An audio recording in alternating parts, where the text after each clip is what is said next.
നമസ്കാരം. കേരളത്തിലെ ലക്ഷക്കണക്കിന് വീട്ടമ്മമാരുടെ സാമ്പത്തിക സുരക്ഷ ഉറപ്പാക്കുന്നതിനായിട്ട് സംസ്ഥാന സർക്കാർ ആവിഷ്കരിച്ച ഏറ്റവും വലിയ പദ്ധതി എന്ന നിലയിൽ സ്ത്രീ സുരക്ഷാ വീട്ടമ്മ പെൻഷൻ പദ്ധതി വലിയ മാറ്റങ്ങളാണ് സമൂഹത്തിൽ ഉണ്ടാക്കിയിരിക്കുന്നത്.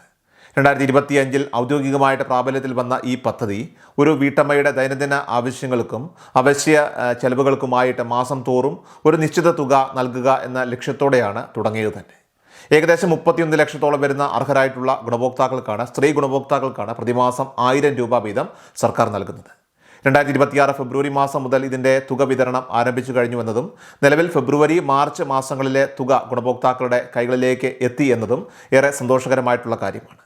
പെൻഷൻ തുക നേരിട്ട് ബാങ്ക് അക്കൗണ്ടുകളിലേക്ക് എത്തുന്നതിനാൽ തന്നെ യാതൊരുവിധ ഇടനിലക്കാരും ഇല്ലാതെ സുതാര്യമായിട്ടാണ് ഈ പദ്ധതി നടപ്പിലാക്കുന്നത്. ഈ പെൻഷൻ പദ്ധതിയുടെ ഏറ്റവും പ്രധാനപ്പെട്ട പുതിയ അപ്ഡേറ്റുകളും അതോടൊപ്പം തന്നെ ഏപ്രിൽ മാസത്തെ തുക എപ്പോൾ ലഭിക്കും എന്നതുമാണ് ഈ വീഡിയോയിലൂടെ നമ്മൾ വിശദമായിട്ട് പരിശോധിക്കുന്നത്. എല്ലാവരും പൂർണ്ണമായിട്ട് കാണുക. മാക്സിമം നിങ്ങൾ എല്ലാവരിലേക്കും ഒന്ന് ഷെയർ ചെയ്യുക. ഏപ്രിൽ മാസത്തെ തുക വിതരണവുമായി ബന്ധപ്പെട്ടാണ് ഇപ്പോൾ ഏറ്റവും പ്രധാനപ്പെട്ട അറിയിപ്പ് പുറത്തു വന്നിരിക്കുന്നത്. നമുക്കറിയാം, വിഷു, ഈസ്റ്റർ ഒക്കെ പ്രമാണിച്ച് അതുപോലെ തന്നെ ഏപ്രിൽ മാസത്തെ സാമ്പത്തിക വിഹിതം ഗുണഭോക്താക്കൾക്ക് എത്തിക്കുന്നതിനുമായിട്ട് സർക്കാർ വിതരണ നടപടികൾക്ക് തുടക്കം കുറിച്ചിരിക്കുകയാണ്. ഏപ്രിൽ 15-ാം തീയതി വിതരണ നടപടികൾക്ക് തുടക്കം കുറിക്കുമെന്നാണ് സർക്കാരിൻ്റെ ഭാഗത്തു നിന്നുള്ള അറിയിപ്പ് നമുക്ക് ലഭ്യമായിരിക്കുന്നത്. ഡയറക്റ്റ് ബെനിഫിറ്റ് ട്രാൻസ്ഫർ DBT സംവിധാനം വഴി തുക കൈമാറാനുള്ള എല്ലാ തയ്യാറെടുപ്പുകളും ധനകാര്യ വകുപ്പ് പൂർത്തിയാക്കി കഴിഞ്ഞു. ഏകദേശം 18 ലക്ഷത്തിലധികം പേർക്ക് ആദ്യഘട്ടത്തിൽ തന്നെ, അതായത് ഈ ആഴ്ചയോടെ തന്നെ പണം ലഭ്യമായി തുടങ്ങുമെന്നാണ് അറിയാൻ കഴിയുന്നത്. അപേക്ഷ സമർപ്പിച്ചിട്ടും ചില കാരണങ്ങളാൽ റിജക്റ്റ് ആയവർ ഒഴികെ ബാക്കിയുള്ള എല്ലാവർക്കും തന്നെ തടസ്സങ്ങളില്ലാതെ ഈ ഒരു ധനസഹായം ലഭിക്കുന്നതാണ്. ഗുണഭോക്താക്കൾ തങ്ങളുടെ ബാങ്ക് അക്കൗണ്ടുകൾ അത് പ്രവർത്തനക്ഷമമാണെന്നും ആധാർ ലിങ്ക് ചെയ്തിട്ടുണ്ട് എന്ന് കൃത്യമായിട്ട് ഉറപ്പുവരുത്തേണ്ടത് ഈ ഘട്ടത്തിൽ വളരെ പ്രധാനമാണ്. ഇനി രണ്ടാമത്തെ പ്രധാനപ്പെട്ട മറ്റൊരു കാര്യം, അത് വീട്ടിലിരുന്ന് തന്നെ നിങ്ങളുടെ പെൻഷൻ്റെ വിവരങ്ങൾ സ്മാർട്ട് ഫോൺ വഴി പരിശോധിക്കാം എന്നത് സംബന്ധിച്ച അറിയിപ്പാണ്.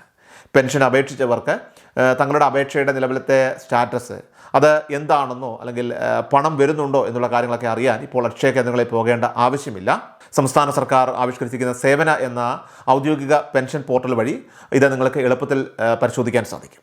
ഇതിനായിട്ട് വെബ്സൈറ്റിൽ സ്ത്രീ സുരക്ഷാ പെൻഷൻ തിരച്ചിൽ എന്നൊരു പുതിയ ഓപ്ഷൻ നിങ്ങൾക്ക് അവിടെ ക്രമീകരിച്ചിട്ടുണ്ട്. നിങ്ങളുടെ കയ്യിലുള്ള പെൻഷൻ ഐഡിയോ അതല്ലെങ്കിൽ നിങ്ങൾ അപേക്ഷ നൽകിയപ്പോൾ ലഭിച്ച നിങ്ങളുടെ പെൻഷൻ നമ്പർ അല്ലെങ്കിൽ ആധാർ നമ്പർ ഒക്കെ ഉപയോഗിച്ചുകൊണ്ട് നിങ്ങൾക്ക് സ്റ്റാറ്റസ് ചെക്ക് ചെയ്യാവുന്നതാണ്. പുതിയ സ്മാർട്ട് സംവിധാനം വഴി അപേക്ഷിച്ചവർക്ക് ലഭിച്ചിരിക്കുന്ന ഫയൽ നമ്പർ ഉണ്ടല്ലോ, അത് ഉപയോഗിച്ച് നിങ്ങൾക്ക് നിങ്ങളുടെ അക്കൗണ്ടിലേക്ക് എത്ര ഗഡുക്കൾ ക്രെഡിറ്റ് ആയി എന്നൊക്കെ തന്നെ, അതുപോലെ ഇനി എത്ര തുക നിങ്ങൾക്ക് ലഭിക്കാനുണ്ട് എന്ന കാര്യങ്ങളൊക്കെ വിശദമായിട്ട് ഇതുവഴി അറിയാൻ സാധിക്കും. അപേക്ഷ അപ്രൂവ് ആയവർക്ക് അവരുടെ പേരും ബാങ്ക് വിവരങ്ങളും അവിടെ തെളിയുന്നതാണ്. പലർക്കുമുള്ള ഒരു ആശങ്ക, തങ്ങളുടെ അപേക്ഷ ഇപ്പോഴും പെൻഡിങ്ങിലാണോ അതോ ആ അപേക്ഷ റിജക്റ്റ് ആയോ എന്നതൊക്കെയാണ്. അപേക്ഷ നിരസിക്കപ്പെടാൻ പ്രധാനമായിട്ടും വരുമാന സർട്ടിഫിക്കറ്റിലെ പ്രശ്നങ്ങളോ അല്ലെങ്കിൽ നിങ്ങളുടെ ബാങ്ക് അക്കൗണ്ട് വിശദാംശങ്ങളിലേക്ക് തന്നെ തെറ്റുകളോ ഒക്കെ കാരണമായേക്കാം. സോ അത്തരക്കാർ ഉടൻ തന്നെ തങ്ങൾ അപേക്ഷ നൽകിയ ഓൺലൈൻ സേവന കേന്ദ്രങ്ങളുമായിട്ടോ ഇനി അതല്ലെങ്കിൽ നിങ്ങളുടെ തദ്ദേശ സ്വയംഭരണ സ്ഥാപനങ്ങളുമായിട്ടോ ബന്ധപ്പെട്ടുകൊണ്ട് ഈ തെറ്റുകൾ ഉടൻ തന്നെ തിരുത്തേണ്ടതാണ്. അർഹതയുള്ള ഒരാൾക്കും പെൻഷൻ മുടങ്ങാൻ പാടില്ല എന്നതാണ് സർക്കാരിൻ്റെ നയം. റിജക്റ്റ് ആയവർക്ക് ആവശ്യമായ രേഖകൾ സഹിതം റീസബ്മിറ്റ് ചെയ്യാനുള്ള അവസരവും ഇപ്പോൾ ഒരുക്കിയിട്ടുണ്ട്. ഇങ്ങനെ പരാതികൾ കൃത്യമായിട്ട് തെറ്റുകുറ്റങ്ങളൊക്കെ തന്നെ പരിഹരിച്ചു കഴിഞ്ഞാൽ അടുത്ത മാസത്തെ വിതരണത്തിൽ തടസ്സങ്ങളില്ലാതെ ഈ തുക നിങ്ങളുടെ അക്കൗണ്ടുകളിലേക്ക് തീർച്ചയായിട്ടും എത്തിച്ചേരുന്നതായിരിക്കും. ഇതോടൊപ്പം തന്നെ നിങ്ങളുടെ മൊബൈൽ നമ്പറിലേക്ക് വരുന്ന SMS വഴി പണം ക്രെഡിറ്റ് ആയ വിവരം ബാങ്ക് കൃത്യമായിട്ട് നിങ്ങളെ അറിയിക്കുന്നതുമാണ്. അടുത്തതായിട്ട് വരുന്ന പ്രധാന അറിയിപ്പ് അത് ഈ തെരഞ്ഞെടുപ്പ് ഫലത്തിന് ശേഷമുള്ള ഈ പദ്ധതിയുടെ ഭാവി നടപടികളെക്കുറിച്ചുള്ള കാര്യങ്ങളാണ്. അതായത് പുതിയ സർക്കാർ അധികാരത്തിൽ വരുമ്പോൾ ഈ പദ്ധതി അത് മുന്നോട്ട് കൊണ്ടുപോകുമോ നിർത്തലാക്കുമോ എന്ന സംശയം ഒരുപാട് ആളുകൾ പങ്കുവെക്കുന്നുണ്ട്. എന്നാൽ ഈ ആനുകൂല്യം കൈപ്പറ്റുന്ന ഗുണഭോക്താക്കൾ ആരും തന്നെ ഭയപ്പെടേണ്ട കാര്യമില്ല. ഇത് ഒരു സർക്കാർ ഉത്തരവ് വഴി പാസ്സാക്കി നടപ്പിലാക്കിയ പദ്ധതി ആയതുകൊണ്ട് തന്നെ ഏതൊരു സർക്കാർ അധികാരത്തിൽ വന്നാലും ഇത് പെട്ടെന്ന് നിർത്തിവെക്കാനായിട്ട് സാധിക്കുകയില്ല.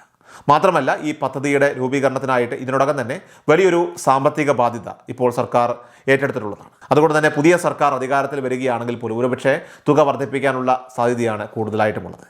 ഉദാഹരണത്തിന് ഇപ്പോൾ നൽകുന്ന ഈ 1000 എന്നത് ഒരു 2000 രൂപയിലേക്കൊക്കെ ഉയർത്താനോ അല്ലെങ്കിൽ APL റേഷൻ കാർഡ് ഉടമകളെ കൂടി അതിൽ അർഹരായവർക്ക് കൂടി ഇതിലേക്ക് അപേക്ഷിക്കാനായിട്ടുള്ള അവസരങ്ങൾ ഒരുക്കാനോ പുതിയ മന്ത്രിസഭകൾക്ക് സാധിക്കുന്നതാണ്.